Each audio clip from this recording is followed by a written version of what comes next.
What is happening, guys? I just want to go over different parts of the Good Body Guide. This one's exercise. So, what I want to do is just elaborate on these points a little bit. Uh,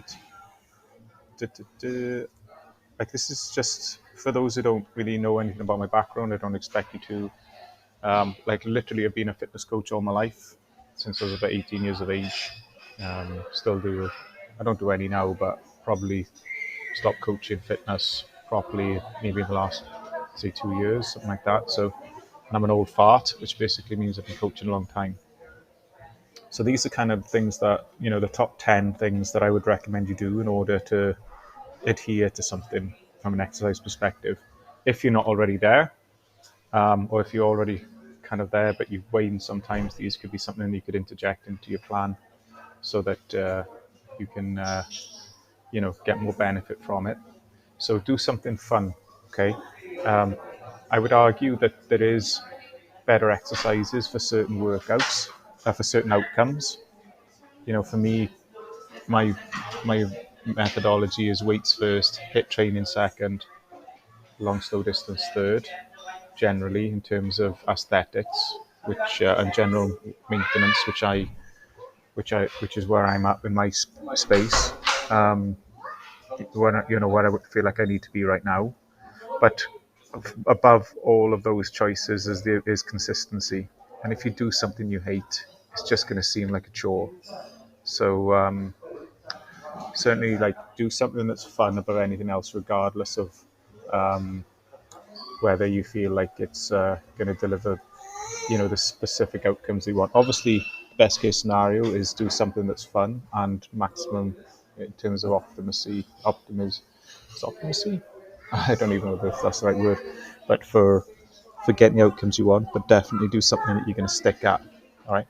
So external motivation, peer pressure, whatever you want to call it, like train with somebody, put it in your calendar, book it out a month in advance, pay for it up front, do whatever you need to do to feel that external a pressure to adhere to something, because it's until you get like that consistency under your belt, having that external accountability is a great way of, making the habit a routine, and then the routine gets the results.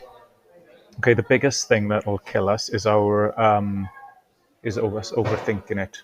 Okay, so we've got the will to win and the will to fail, and always be conscious of that voice in our head, that will to fail, a part of us, that's that lazy part of us that, on a very basic level, my belief is that this will to fail is just the body's energy saving, economical side of it. Okay, and then it manifests in voices, internal voices and feelings and things like that, right? But we've got to take that higher level and realize that, if we don't maintain our health, we're not going to feel good about ourselves, we're not going to look good, when energy levels are going to drop. We could even die sooner, we don't know, or we could invite disease into our body. So especially, at the end of the day, the shit we eat nowadays, the crap that we eat and drink, so many chemicals and things like that, we need to have an outlet, I believe anyway, to make sure that we keep sweating, and we keep ourselves in shape. So just listen to that inner voice, switch into that inner voice and tell it to shut up. Okay, so don't go crazy if you're getting into something. I was actually taking a walk around the park this week, and there's a guy bolting up this hill. It was like a 20-meter hill, doing hill sprints, and he was sitting at the side of sitting on the grass next to the hill, and he said, "Oh, it's the first thing I've done in 2 years." I was like, "Oh my God, mate, you're not going to be able to walk for the next week, dude." I didn't say that to him, but just knowing how, DOMS, delayed onset muscle soreness, works, doing hill sprints after not doing anything for 2 years, you're asking for trouble. So just start outside your comfort zone and build it up each week.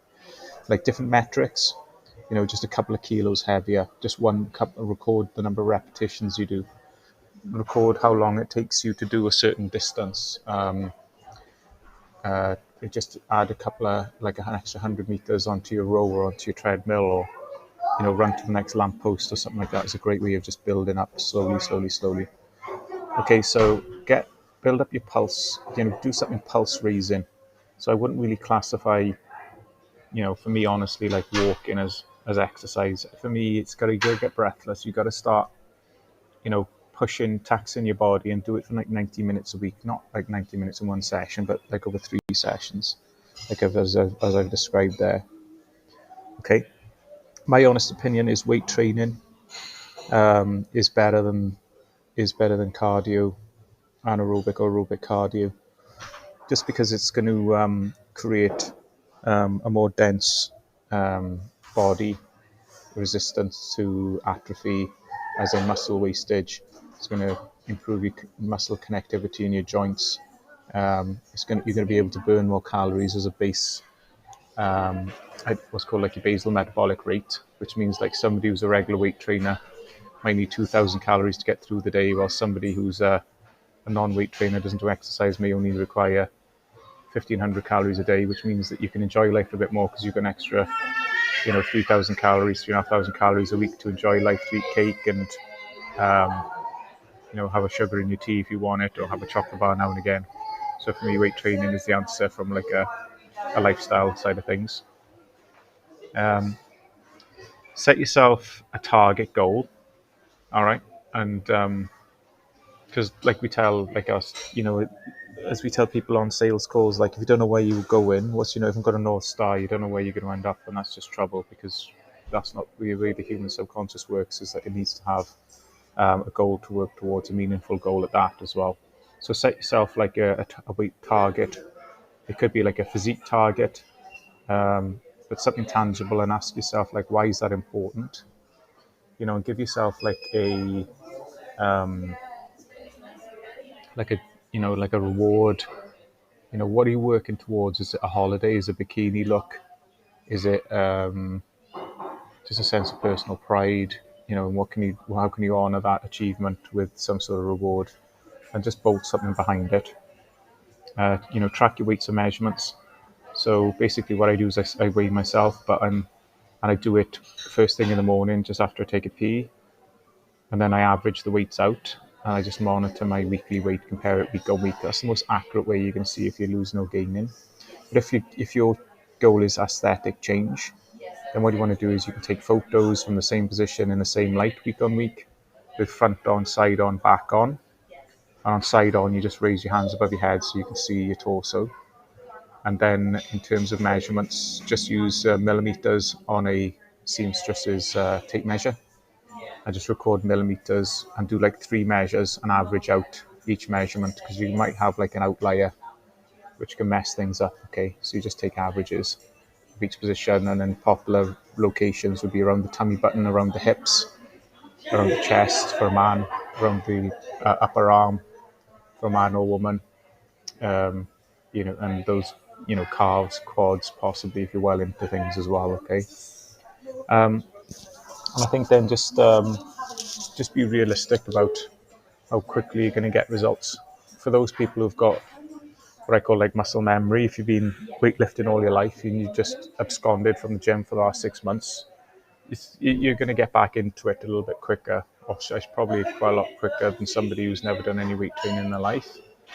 Okay, because you've built up that, that passive, that the musculature which just needs to be worked at again. So just be accepting that it may take a while, but you will get there. The biggest thing is like the first, I think it's like 12 weeks, you don't really put on any more muscle density. You just become more efficient at, lifting weights through the actual musculature you have now.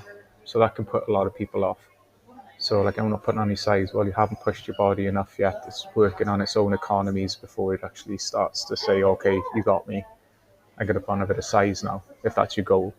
Okay.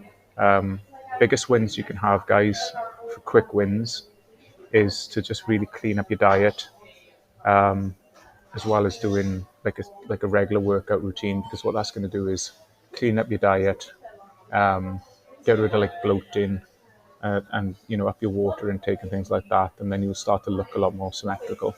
So if you want quick wins, really focus on your nutrition, keep it nice and clean.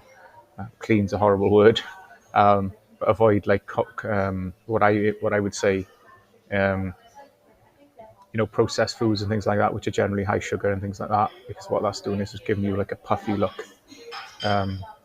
which you kind of want to avoid. All right, so that's an overview, guys. I hope you get some benefit from it, and look forward to speaking to you in the next video.